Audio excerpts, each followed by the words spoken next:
والسلام على أشرف الأنبياء والمرسلين حبيب إله العالمين أبي القاسم المصطفى محمد اللهم صل وعلى أهل بيته الطيبين الطاهرين رب اشرح لي صدري ويسر لي أمري واحلل عقدة من لساني يفقه قولي أما بعد فقد قال الله سبحانه وتعالى في كتابه الكريم بسم الله الرحمن الرحيم والسابقون الأولون من المهاجرين والأنصار والذين اتبعوهم بإحسان رضي الله عنهم ورضوا عنه وأعد لهم جنات تجري تحتها الأنهار خالدين فيها أبدا ذلك الفوز العظيم صدق الله العلي العظيم.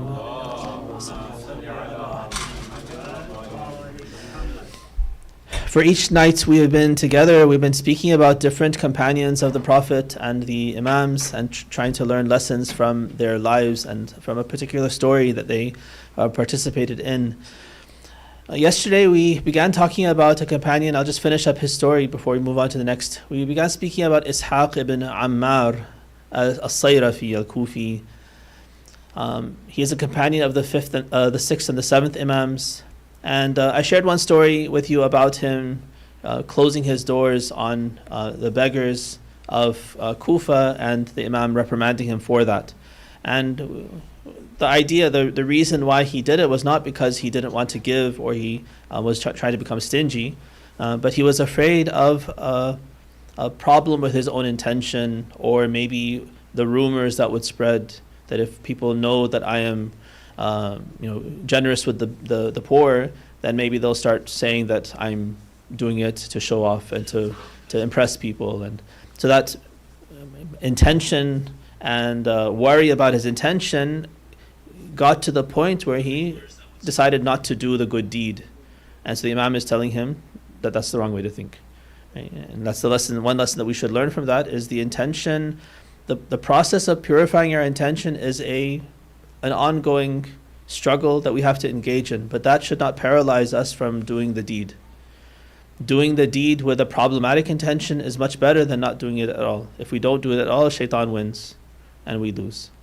But if we do it and we seek help from Allah, we make our effort to try to do it for His sake, for good reasons, not for arrogance, not for showing off. And even if it comes into my mind, if I can correct it. Just because it comes into my mind doesn't mean the whole deed is polluted. Something comes into my mind that, so-and-so will be really impressed, and I suddenly get dissuaded or I get distracted by that praise, I can stop, push that out of my mind, connect to Allah again, say, Allah help me, protect me from shaitan, protect me from my temptations, let me do it for your sake. Talk to Allah, get Him to help you, and keep going. Stopping and not doing the good deed only benefits shaitan in his effort to try to get us away from Allah's pleasure. The other story I mentioned from Ishaq ibn Ammar was when his child is born, Muhammad ibn Ishaq. He's also a transmitter of traditions. The Imam gives him some advice. And the very next question, which we left off yesterday with, the very next question that he asks is, what job should I guide him into? So this Ishaq ibn Ammar is already thinking very forward that this newborn child, how should I guide him into a career? So the Imam gives him some advice, and the advice is useful for us as well. It's not very comprehensive, but it gives us a way of thinking, and at least some careers, again, the careers may or may not be even available to us now, but it gives us some ideas about some principles in career selection, and I think that could help us in, if not our own careers, if that's too late for that, but at least in how we guide our younger people who still have a career in front of them. So Ishaq ibn Ammar's question is, جُعِلْتُ فِدَاكَ فِي أَيِّ الْأَعْمَالِ أَضَعُهُ? Which line of work should I place this infant, 1 day old child of mine in? So the Imam responds, إِذَا عَدَلْتَ عَنْ خَمْسَةِ أَشْيَاء فَضَعْهُ حَيْثُ شِئْتَ. As long as you avoid 5 lines of work, 5 careers, then any other line of career is fine. The first one he mentions, he says, لا تسلمه صيرفيا فإن الصيرفي لا يسلم من الربا. So interestingly, Ishaq ibn Ammar himself is Sayrafi. We talked about yesterday. Sayrafi means he's a money changer. Sarraf in Farsi. So his career is this, and the Imam tells him, don't put your son in this career, in this line of work. Why? He says because a Sayrafi, someone who's dealing with exchanging money, in those days especially, it's gold and silver coins. He says that it's very difficult to avoid riba in that kind of transaction. Now let me just clarify this. So usually when we think of riba, we think of one kind of riba, but there are actually two kinds of riba in the Sharia. They are both haram, but one is not so relevant to us on a daily basis. One is more relevant. So the one that's relevant, that is very much a problem, and you can say a cancer in all of global civilization right now, because no economic system is free of this, is the riba on loans. I lend you some money with a condition that when you pay me back, you should pay me something more. Interest, either more money or another service or something else. So anything that I add as a condition for my loan is riba. It's haram. The transaction's haram. It's haram for me to take it. It's haram for you to give it. And this is a huge problem. This is the basis for the world economy right now.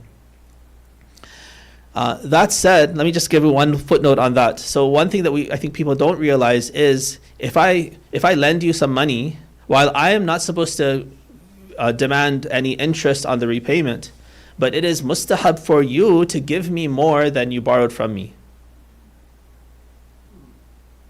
It's not a requirement, it cannot be a requirement of the deal, and there's no obligation on you to give anything more, but as an adab, because you have borrowed money from me, I did a favor for you, and there's some opportunity cost as well. Maybe I could have used that money for something else or invested it somewhere. So there's some loss for me and some benefit for you. So just to say thank you, it's mustahab for you when you borrow some money, when you pay it back, give more. Right? So that's different from riba. It's not riba at all. It's freely given, no condition, and this is actually a virtue for the person who borrowed to increase when he pays back. This other kind of riba that seems the Imam is worried about here, it's not so relevant anymore, but in a barter system. Just historically, if you understand what it is. So when you, nowadays we tend to, when we buy something, we pay money for the thing. So we don't exchange goods for goods in a barter system. But maybe you've lived in another place where there is some barter. There are some pockets here and there where you might exchange goods for goods. In the Sharia, if there is a commodity that is sold by volume or by weight, and now you want to exchange goods for goods, you are not allowed to have unequal amounts in the exchange. So, old example again, not relevant to us. Say, I have wheat and you have wheat. Maybe my wheat is better quality, and your wheat is lower quality. So you might think it makes sense if we're going to exchange, if I'm going to give you 10 pounds of my wheat and you're going to give me your wheat, then you should give me more wheat because mine is more valuable. Mine is a better quality. That is haram. That's a riba as well. If you're going to pay me with wheat, with the same commodity, and this is a thing that's sold by volume or by weight, so if I give you 10 pounds of wheat, then you have to give me also 10 pounds of your wheat. You can't give me more. I can't demand that you have to pay me more because yours is less quality, mine's more quality, for instance. Now, if I want to have compensation for the better quality, then we can use some other commodity. Pay me in barley, or pay me in cash, and then you pay me a higher price because mine is a better quality. Whereas I'm going to pay you cash for yours, I'll pay you less because yours is less quality. So as long as you mix up the way of payment and it's not the same product, then you can increase or decrease the amount. But if it's the same product that you're exchanging, it has to be the same quantity, same volume, same weight, whatever that might be. So that's not so relevant, but maybe in gold, and the buying and selling of gold, I think there's still some problem here. If you go to a jewelry shop and you have, those little ingots of gold. You have like a 1 ounce, a coin or ingot of gold, and you want to give that to the dweller, and you want to get a piece of jewelry from him. Or if the ingot is not formed, you might say that's worth less. The jewelry, the dweller had to do a lot of work on that to make that jewelry. So even if it's 1 ounce of gold that's gone into it, but there's so much cost that went into the forming of the jewelry, right? That has to be compensated. You can't do it like that. I can't say I'm going to give you 1 ounce of this ingot and you give me a necklace that's 1 ounce in weight. You give me one that's only half an ounce of weight. Half an ounce of weight, and the rest of the value is in the workmanship that went into it. That becomes riba as well. Because gold is sold by weight. So if I give you 1 ounce of gold, you have to give me 1 ounce of gold back. You can't give me less and compensate it with the work. So that might be, you have to look into how you buy and sell gold. Sometimes there's exchange. I have an old piece of jewelry, a new piece of jewelry, and the dweller, it's in his interest to say there's a difference in value based on workmanship or this or that. That can't be compensated through this exchange. If you want to get more money, then use cash or use silver, something else to buy the gold. Don't use gold for gold.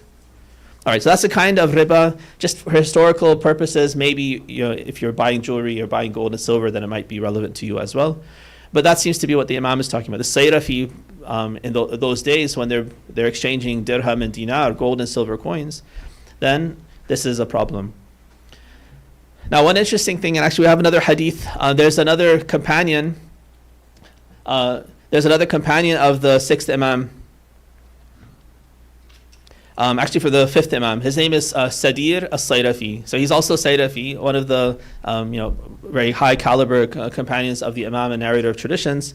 So he comes to Imam Baqir alayhi salam, and he tells him that I've heard reports that Hasan al-Basri has spoken very strongly against the occupation of Sayrafi, of money exchanging.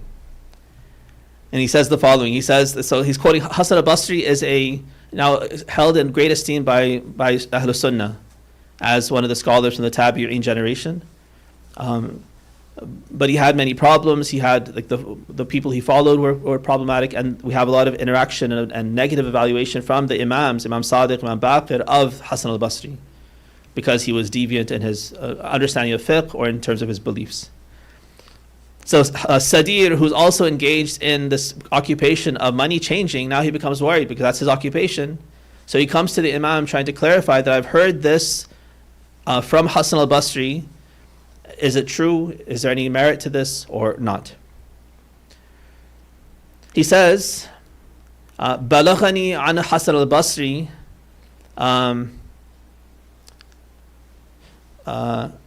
something فإن كان حقا فإنا لله وإنا إليه راجعون. If this is true, then only God will be I'm from God and to God I'll return. He feels like his life is over because everything that he has and has earned is from this occupation. The Imam says, what is it that you heard from him? He says, بلغني أن الحسن البصري كان يقول لو غلا دماغه من حر الشمس ما استظل بحائط صيرفيا.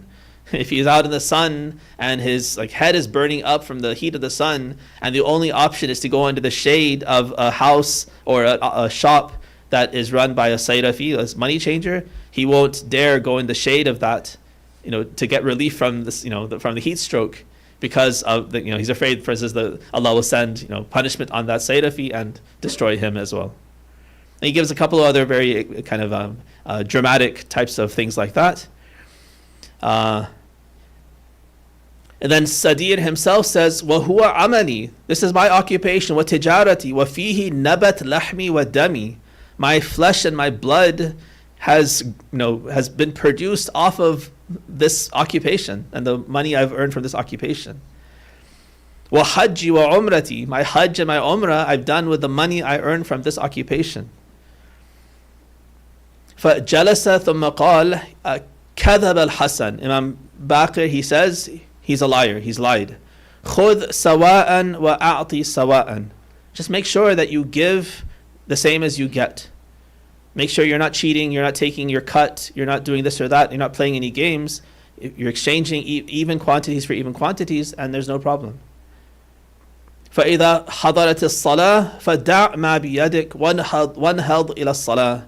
And the other issue is when the time for prayer comes, then leave your business and go to prayer.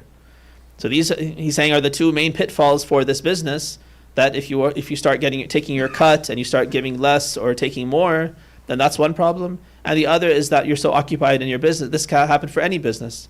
It's not only for money changing. That you get so occupied in the business, you're too busy, prayer time comes around, and you say, prayer has to wait, I have to finish my work.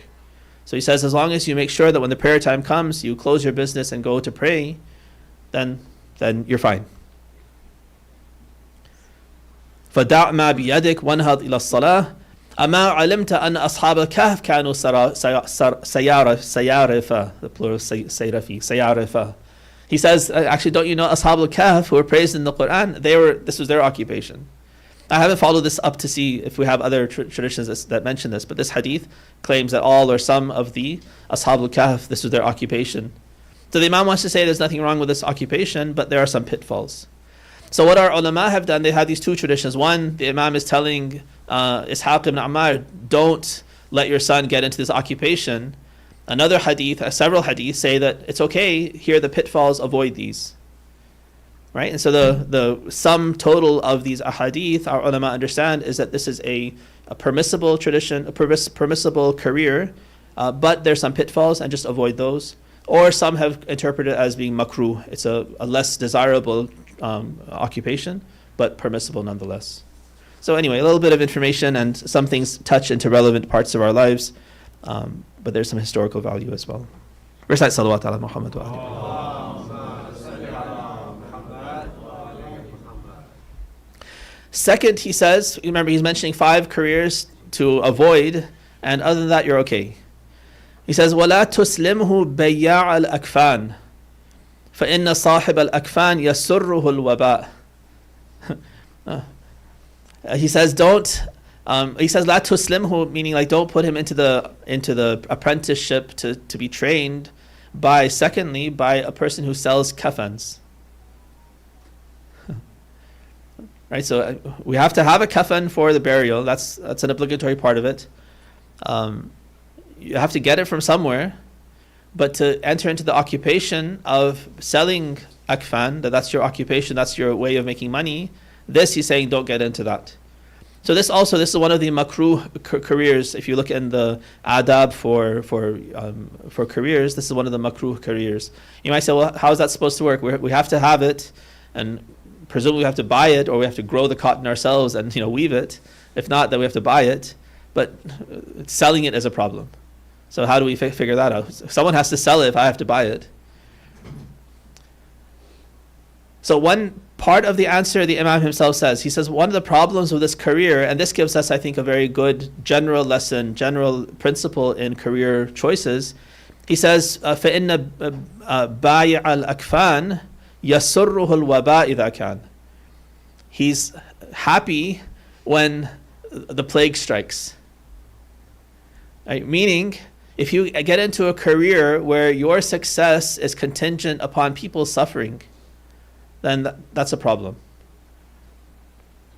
I shouldn't be happy whenever you guys are miserable, because that makes me feel like, oh great, now my income is secured. You all have to come to me. That kind of a career is a terrible career. Link your career and your success to people's happiness and people's success. When people are successful, when they're happy, when they're doing well, that's when your business flourishes. Not that when they're miserable and they're suffering, then they have to come to you and you make your money off of their misery. I was taken to your cemetery today, and I thought about that, because it seems like this is one of those occupations, the cemetery business and the undertaking business and funeral home.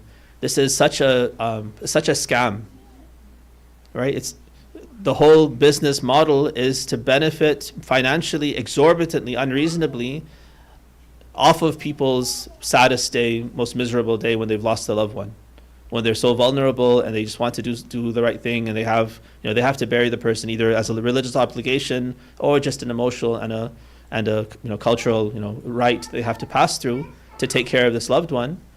And the whole business model is, okay, now you're vulnerable, you have this need, I have this beautiful $20,000, $50,000 coffin. This is the way to honor your loved one. Here, buy this. I'm going to charge you tens of thousands of dollars for a plot, and you have to get this service and that service. And all of a sudden, you're just trying to bury someone, which is putting them in the ground, which can be a free thing, or at least just the price of the land that I have to occupy for a few years until the body decomposes. and here you're making, tens and hundreds of thousands of dollars off of me, and I feel trapped, and I feel like I have to do it because I have an obligation. So that's a kind of a career that is frowned upon. Not the part of doing the service of washing the body or digging the grave or those kinds of things, but selling and benefiting financially off of people's misery. And you can think of other, think of like when people are in car wrecks or I don't know, in other kinds of trouble, and all of a sudden they need services. If your business benefits most when they are suffering, then that's the kind of business that you should avoid.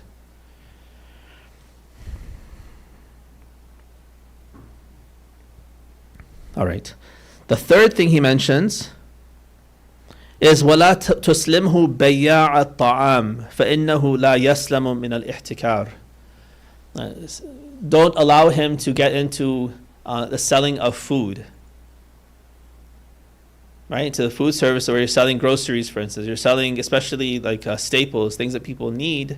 Because one of the pitfalls of that, he says, is that you fall into the trap of stockpiling and manipulating the market, for instance. When you get bigger, we have colluding and monopolizing, but another way to corner the market or like to influence the market is if I buy up all the goods, for instance, right? And I stockpile it, and so that I create an artificial shortage. The price goes up, and then I can sell, and I'm the only one who has it, or I have enough of it. So I think in the early parts of COVID, people were doing this with toilet paper and hand sanitizer and things like that, right? They would stockpile the hand sanitizer, and then the price would go up, and then they would sell. So again, the principle I think is important. That principle that ihtikar is this really big vice of withholding, especially those things that people need. So food items means like staples, wheat and meat and things that people depend on for their living. If I sell that, the temptation in selling it is that I benefit if I can somehow create a price hike, and I can do that by creating that shortage. So what our fuqaha understand from these pieces of guidance, there's one more I'll share with you, understand from these is that it's not haram to do these things. These are not haram businesses, like for instance dealing with riba straight out. Money lending would be a haram business altogether. Working in a bank would be a haram business altogether now.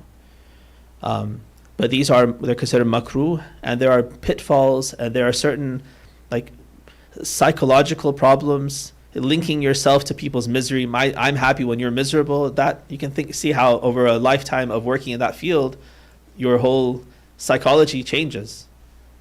Right? You're no longer sympathetic to people. In fact, you are happy when they're sad. That's the wrong way to be. I should be, the same with people. I should be happy when they're happy and sad when they're sad, especially believers, right? So you can see it's not a legal problem with the transactions or that it's haram income necessarily, but it's leading to a psychological issue in me and an ethical issue in me that is definitely away from virtue. It's a kind of a vice. He mentions actually two more. This is three so far. So the fourth one is وَلَا تُسْلِمْهُ جَزَّارًا فَإِنَّ الْجَزَّارَ تُسْلَبُ مِنْهُ الرَّحْمَةِ. Don't allow him to become a butcher, right? To become a butcher as a living, as a career. Why? Because a butcher's mercy is taken from him. So again, that's kind of a question for us. We do eat meat, and there's nothing wrong with eating meat, and somebody has to kill it, somebody has to cut it up, but then you're not supposed to be a butcher. So how does this work? So again, this is as a career, doing this day and night, repeatedly killing an animal every day, and now actually making money off of this. I get paid for killing and chopping up meat and all of that. You can see how you get desensitized. If you've ever slaughtered an animal, right, once in a lifetime or once in a while, you'll know that it's quite an emotional thing. Your heart races. You feel emotional. You feel mixed emotions. You can taste the meat, but you can also feel the pain, and all those emotions are very raw when you do it once in a while. And that's good. Those are natural responses to this. But when you repeatedly do this and it becomes a normal thing, a daily practice for you, then it becomes normal. And you just throw the animal down, kill it, next one, kill it, and you don't feel anything because it's become normal for you. And that's terrible. That's an ethical problem in me, to be desensitized to the suffering of this animal. It is suffering. I'm killing it. I've cut it. It's bleeding. But it's for a purpose that Allah has sanctioned, and He's actually created it for that purpose. So while it's causing some suffering and some pain to the animal and killing it, but it's for a greater good that Allah has approved and said, this is actually a good thing and I want you to do it. But for me to be desensitized to the suffering and the killing is not good. That can then affect me in my relationships with people as well, and with other animals and animals in general. I shouldn't become a cruel person to animals, that I don't mind kicking it or hurting it or killing it or whatever happens, I don't care. I should be sensitive to animals, and certainly to humans. If they're suffering, I shouldn't feel, it doesn't make a difference to me whether you cry or don't cry, I don't care. If I'm in that state, I'm dead in my sensibilities, then there's a problem with me. So we want to keep those raw emotions, keep the very dynamic and very diverse kinds of emotions Allah has given us, and we should feel them appropriately in the appropriate circumstances. And being in this career of butchering is one of the ways to deaden that in us. So yes, slaughtering does have to happen, and one of the ways that you can accomplish it without getting into the career is just do it yourself. Every once in a while, when you need meat, you go do it. You work together as a community, and somebody goes out and slaughters, and then so you're doing it. No one's getting any money out of it. It's not a career. It's a once in a while thing, and so you're both accomplishing the goal and participating in a very important part of our life, which is killing an animal, especially sacrificing for udhiyah or aqiqah or other kinds of religious events, while not falling into the pitfall of deadening your senses. And then the last item that the sixth Imam mentions is not relevant to us now, but again it gives us some historical context. وَلَا تُسْلِمْهُ نَخَّاسًا فَإِنَّ رَسُولَ اللَّهِ صَلَّى اللَّهُ عَلَيْهِ وَآلِهِ قَالَ شَرُّ النَّاسِ مَنْ بَاعَ النَّاسِ. So nakhas is a slave trader, a slave seller. So back in the day when there was slavery, then you'd have these dealers, the people who would round them up and take them to the market and sell them, display them. And this was, even in Islamic times, this was a sanctioned practice. But being that dealer in slaves is one of these discouraged occupations. Buying the slave, owning the slave, using the slave, capturing the person in war and then making them a slave, those are all fine. There's no Islamic problem for those. But this being the one who's in the business of trading them is a problem. So this prophetic hadith, sharrun nas man ba'a nas, the worst of people, according to this hadith, Rasulullah said, the worst of people is the one who sells people or buys and sells people. So some have interpreted as basically a way the Prophet is saying slavery is a bad thing and we should end slavery. That's one conclusion people have drawn from this. If the worst person is the person who buys and sells slaves, then you cut off the whole trade of slave trading, and that's not profitable anymore, then very quickly you're not going to have any more slaves because no one's buying and selling them. And so as a way to kind of wean us off and close off this whole chapter of slavery. That's one interpretation. Our Shi'i ulama, they say that no, this is not talking about ending slavery. We don't have any understanding that slavery was bad or is supposed to be ended. It could be talking about free people. So one of the bad practices that people would partake in to get wealth is to, for instance, kidnap someone who's free and then make them into a slave and sell them as a slave. Right? So maybe this is what the Prophet is trying to stop. Sharrun nas man ba'a nas. Nas means free people. The person who buys and sells free people is one of the worst people, because now he's limiting that person's freedom for no reason, no just cause, making them into a slave, selling them. This is like human trafficking that we have now. It's that kind of a thing. So that's one of the interpretations that we have, and maybe there are others as well. I know the whole slavery issue is very challenging, very difficult. I didn't mean to open a can of worms, but it is one of the things that you see very prominently in the Quran. Ma malakat yaminuk, this phrase of ma malakat aymanukum, the thing that your right hands possess. This is a reference to slaves. And so it's always there in the Quran for us. We do have to understand it at some point and come to terms with it. Even if we're not practicing it, it's not relevant to us now. But one of the challenges, and this is something that you have to struggle with and maybe seek some help in struggling with, the Islamic position is that slavery, however it was practiced at the time of the Prophet, at the time of the Quran, there was a slavery that was permissible, right? And even if we say that now it's defunct, it's irrelevant, there's no longer any slavery, or even if we make the argument that it's no longer permissible, even then we still have to deal with the fact that Allah in His book and Rasulullah in His practice, the practice sanctioned this kind of slavery. So as Muslims, we cannot say that it was immoral, it was wrong, but the Quran allowed it. It's immoral and wrong, but the Prophet practiced it.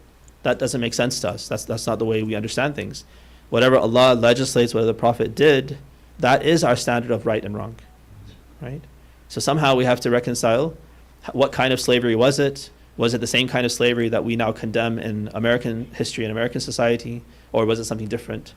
And how was it justified? What did it entail?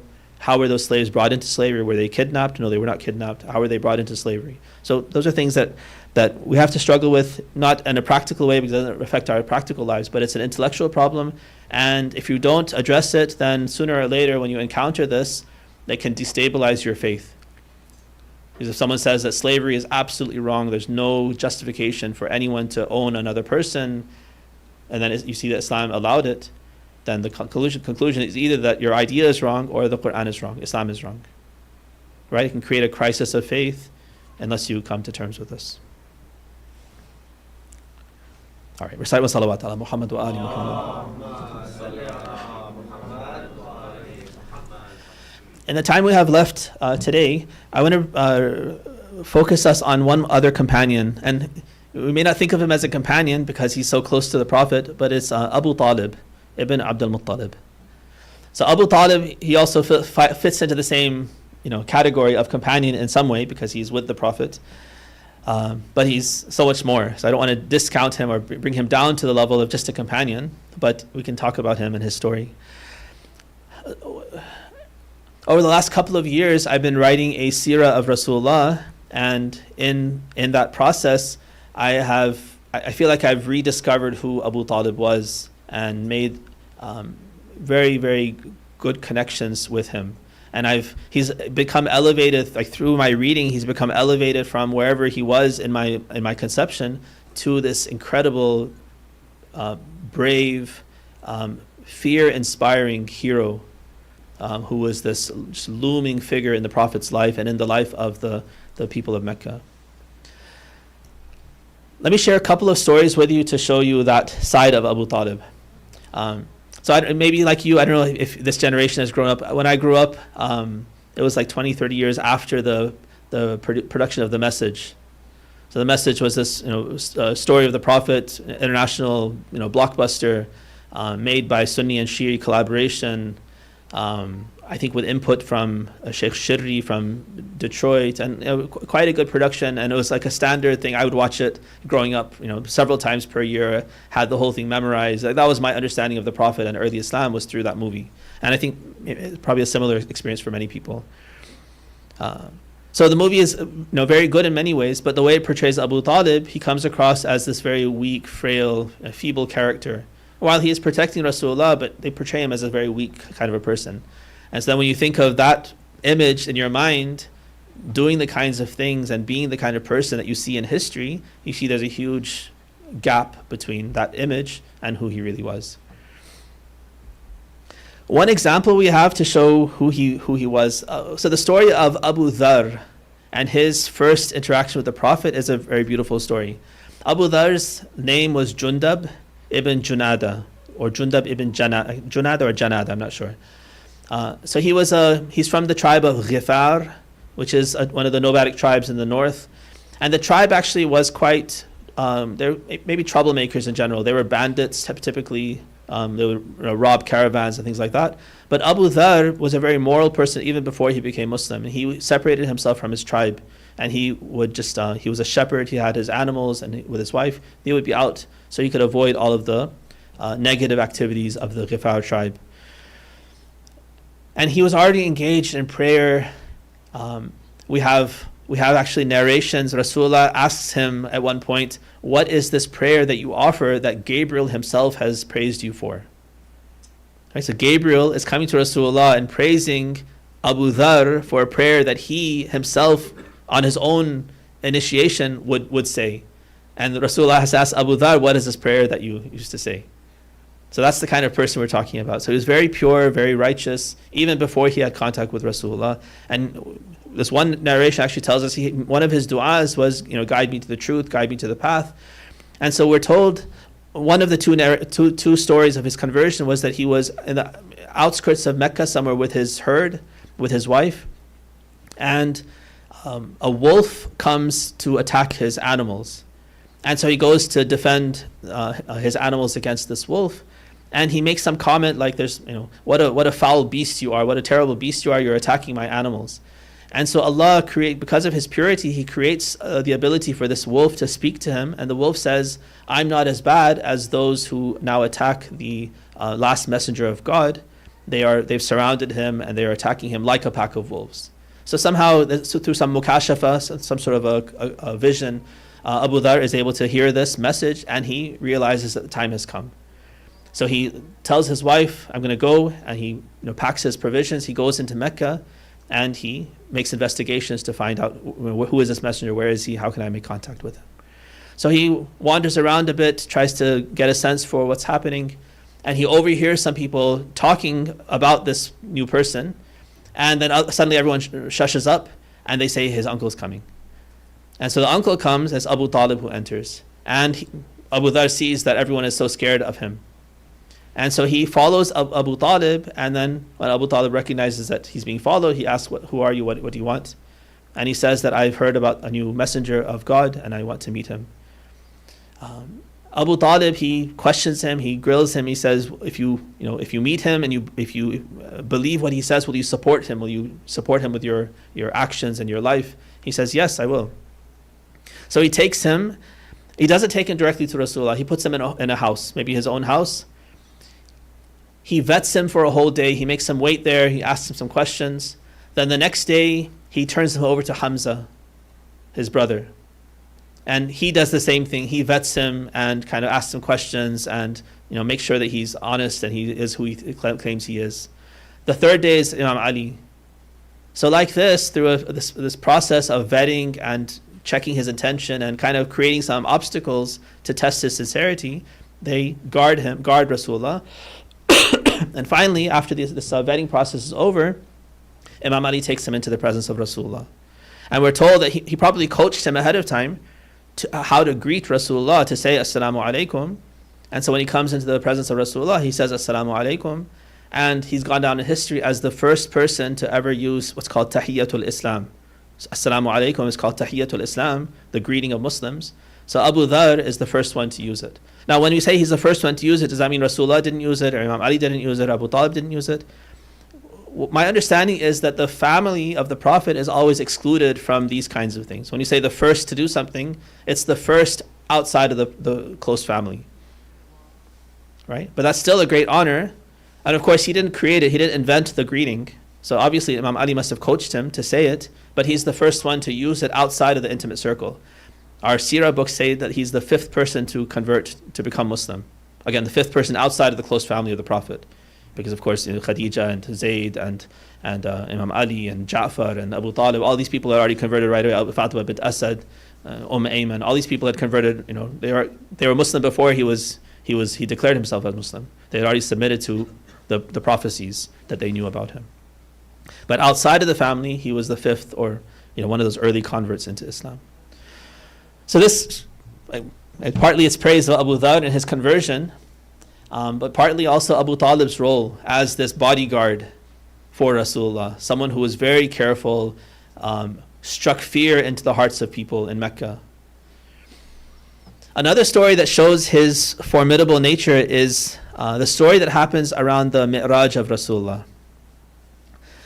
So now, Mi'raj, Rasulullah went on this Mi'raj, at least 2 times are mentioned in the Quran, in Surah Al-Najm and Surah Al-Isra. There's a hadith of the 6th Imam where he says that he went on Mi'raj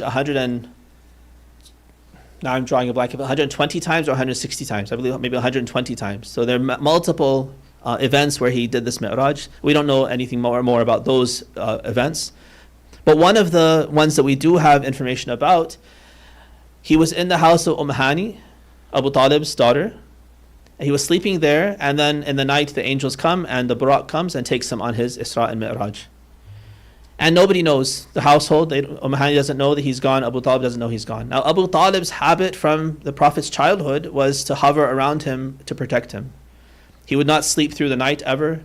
He would wake up, he would check, see if he's still there, everything's safe, check the surroundings, walk around. He would wake the Prophet up, move him to Ali's bed, move him to Ja'far's bed, move them into his bed, shuffle them around constantly during the night, so that if anyone did come in and they wanted to kill him, they would kill one of his own sons and not kill Rasulullah.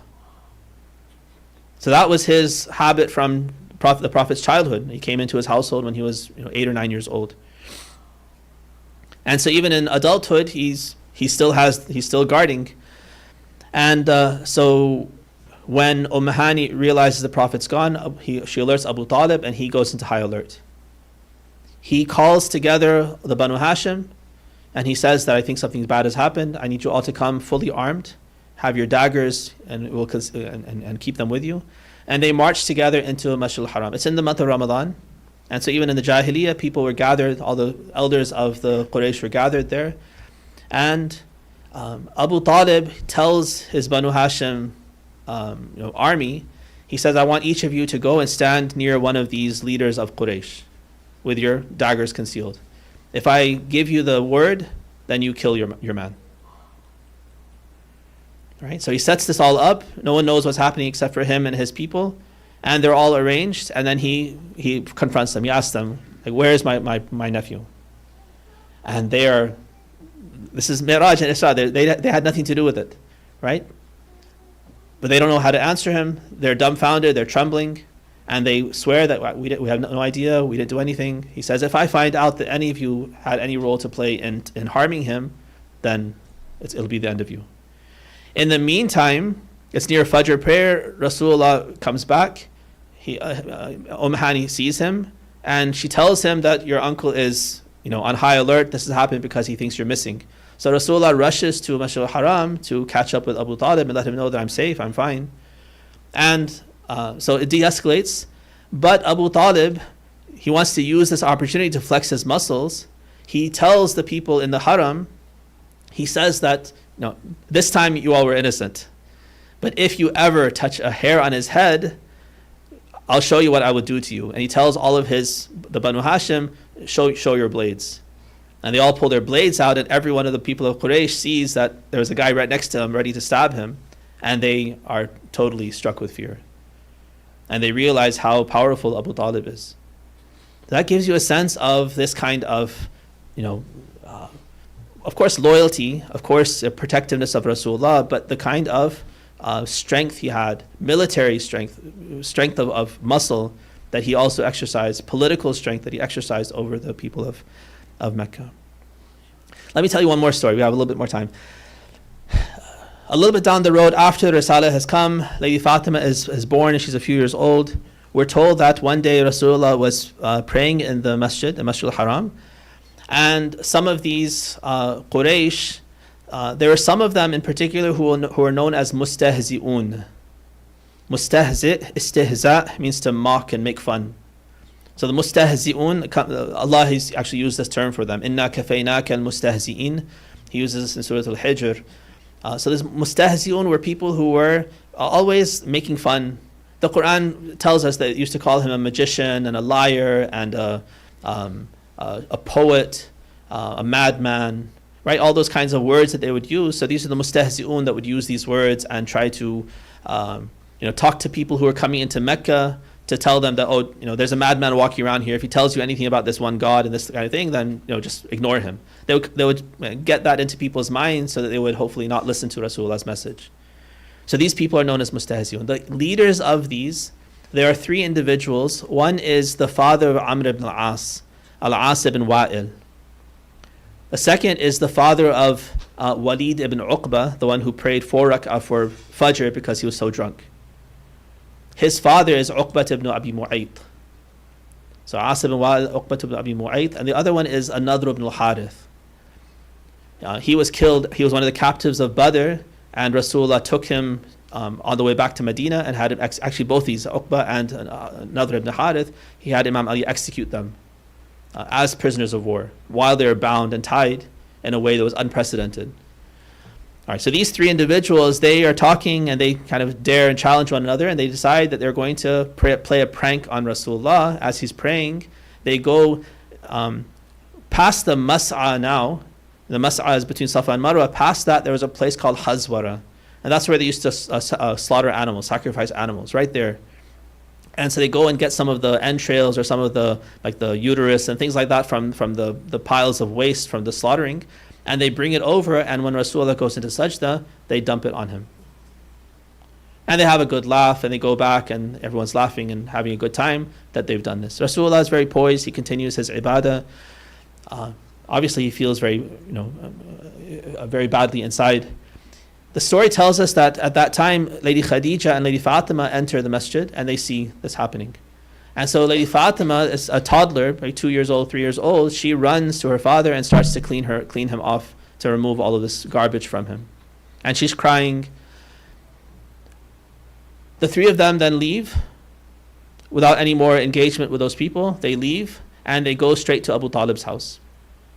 And Rasulullah, drenched in all of this filth, he asks Abu Talib, Ya what is my position in the Banu Hashim?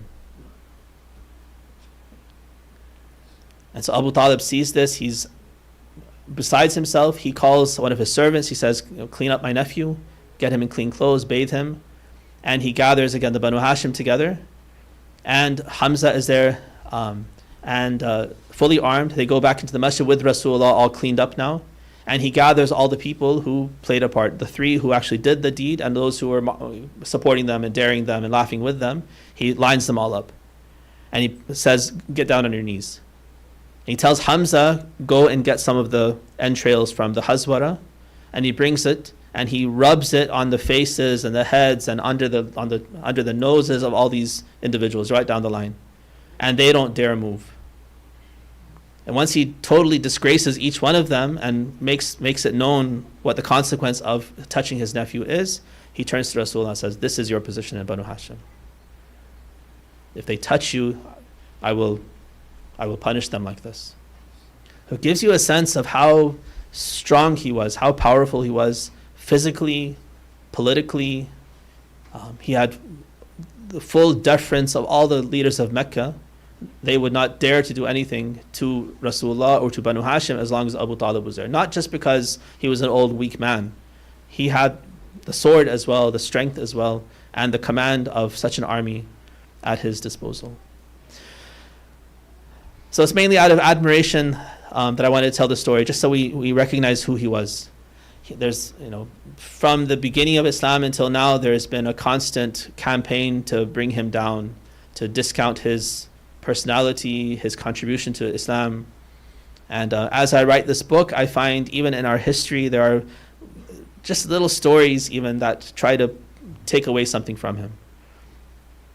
Just one example of that is the fact that the popular story is that Abu Talib died 3 years before the Hijrah. If his presence was so critical to Rasulullah's survival in Mecca, how can it be that Abu Talib died 3 years before and now Rasulullah lives for 3 more years in Mecca with all these people who want to kill him, perfectly safe with no Abu Talib? That whole story is concocted to make us think that Abu Talib's presence wasn't really that important. Even though he was gone, the Prophet could survive for 3 more years with no problem. And then he did his hijrah. From Imam Sajjad, we have a tradition that says that no, Khadija died 1 year before the hijrah and Abu Talib died just at the eve of the hijrah. He died and it becomes very, like, suddenly there's a vacuum. The mushrikeen launch this plot to assassinate him, and then he has to escape overnight. It all happens within a matter of days, not in a matter of 3 years that Abu Talib is gone and he can still survive. So just even stories like that are very popular in all the common narratives, in the common seerah books, and in the consciousness of Muslims, helps us to kind of discount Abu Talib and think that he's not really that important, not that critical.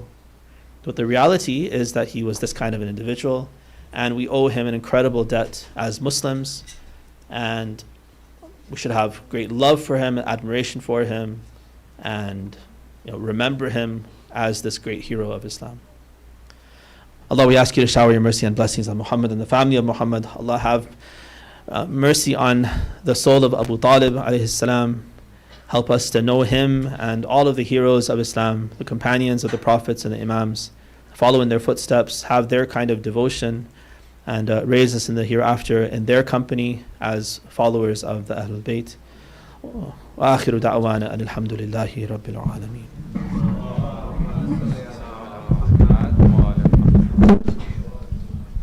Jazakumullah khair. Shaykh, thank you so much for the great speech. As you may already know, tonight's dinner was sponsored and provided by Brother Ali Madad, whose mother, Marhuma Sayyida Sikandar, passed away recently.